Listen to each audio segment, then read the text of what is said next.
What it do, boo? It's me, Toni D, and I want to share a quick story with you guys before I get into the good stuff. I was just thinking about life and how I got here and growing up, what it was like, all that good stuff. And I was just thinking about my parents and how they told me I could be anything I wanted to be and do whatever I wanted to do. Like, I was basically super fucking human, is what they were telling me. And I'm just like, yeah, I am. I believed it.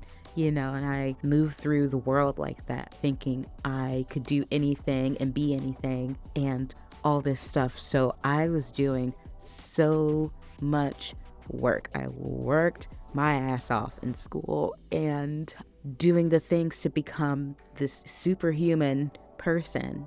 But if I had someone else in my life to tell me to step back and take a look and just reflect, or if somebody was just like, actually listen to what they're telling you.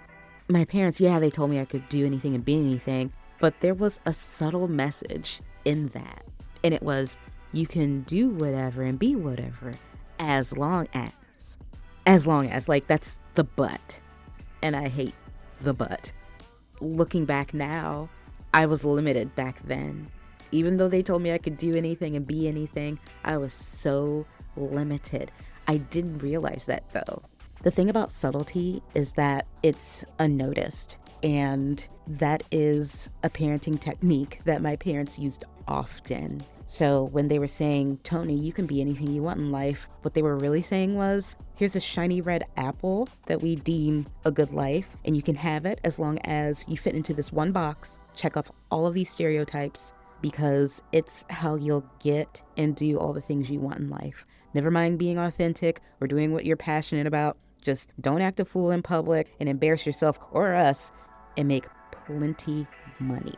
And I do believe my parents were trying to keep me alive and help me blend in, keep me safe, but that did nothing in providing me a space to learn, grow, or just truly explore the world as it is. Sometimes when I looked at their faces, it seemed like they were just battling inner demons.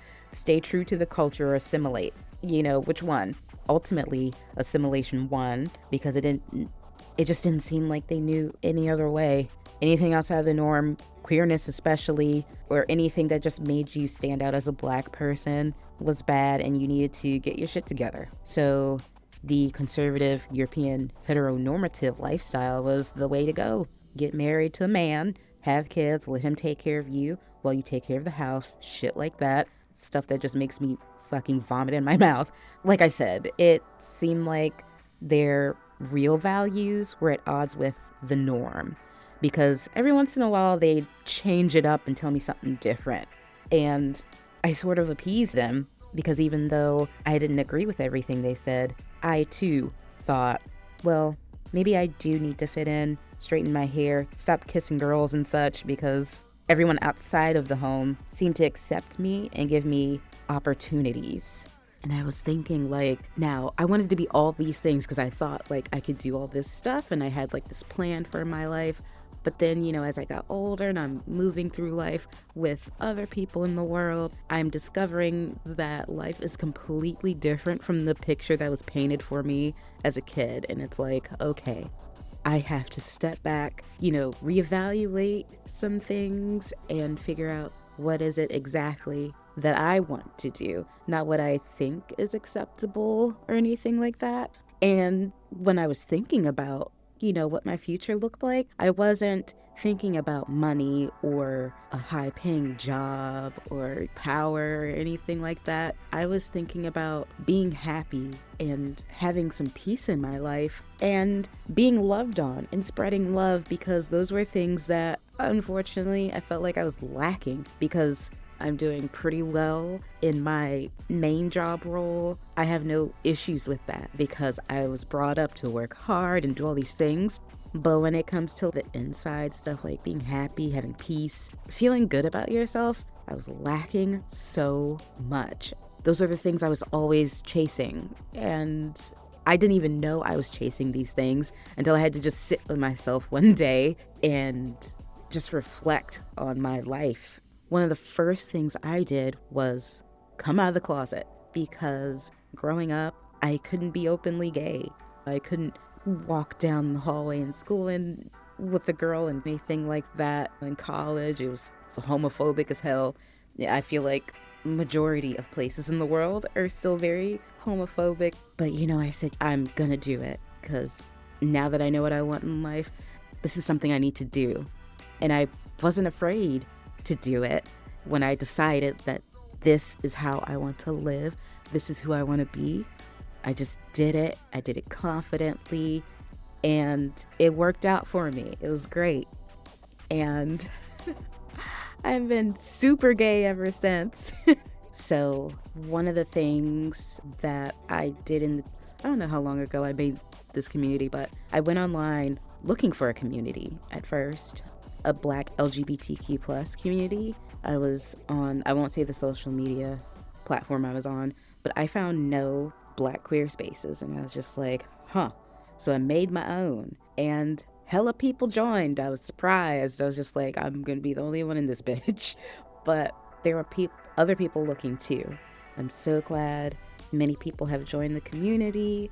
I even made a second one on my other social media platform, and that one is a little slower, but people are steadily joining, following, stuff like that, interacting with each other, posting crazy stuff just about their daily lives, what they're going through, and I love it. I love the community. I love us. By us, I mean Black gay ass people, because we are amazing, even though the world may not think we are. And I'm just really proud of myself for doing that, because it was clear that we needed a space like that, but no one just made it. So I was just like, you know what?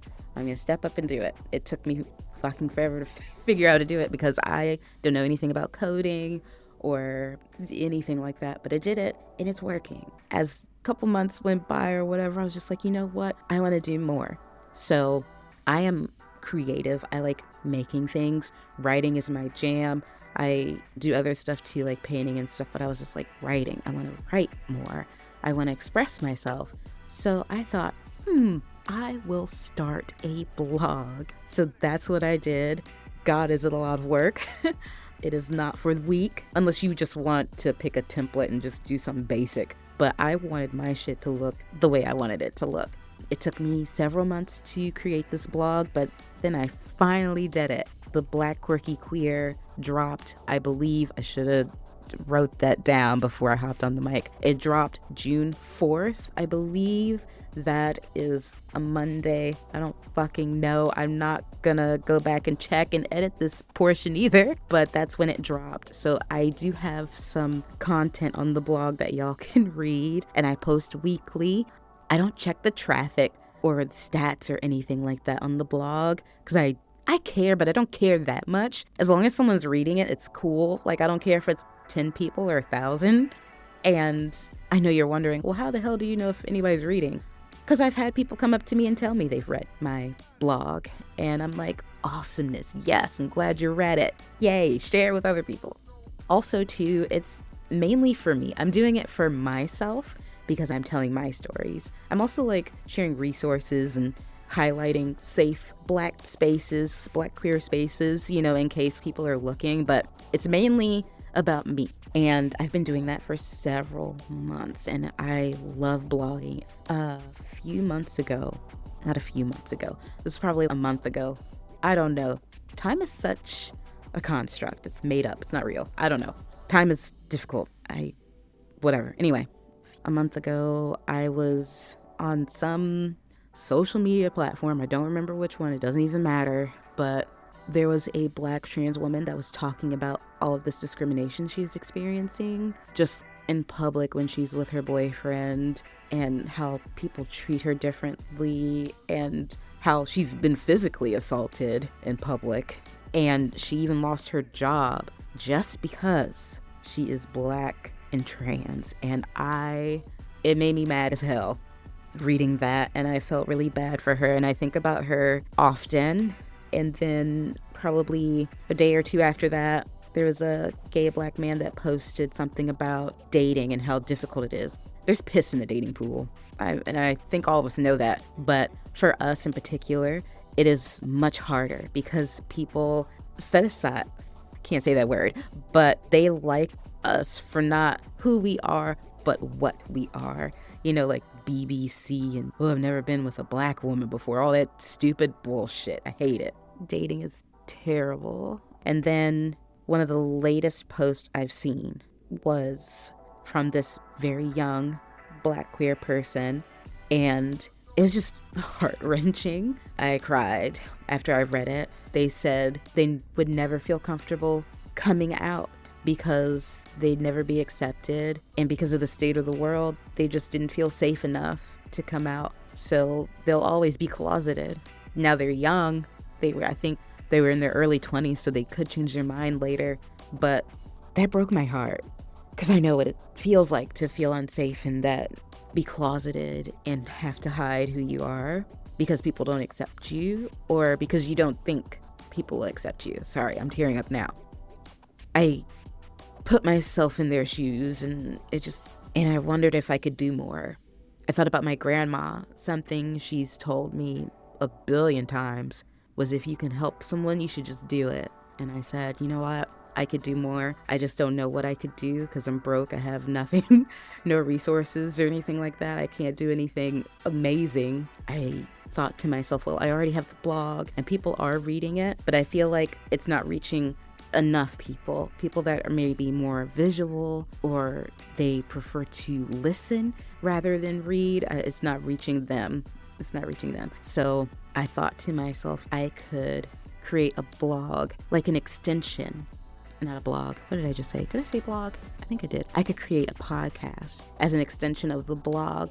That way it could reach more people. Maybe it could help people. They could hear someone else's story, see other places and stuff like that are accepting. That way they feel more comfortable and they can walk through their Black queer journey confidently.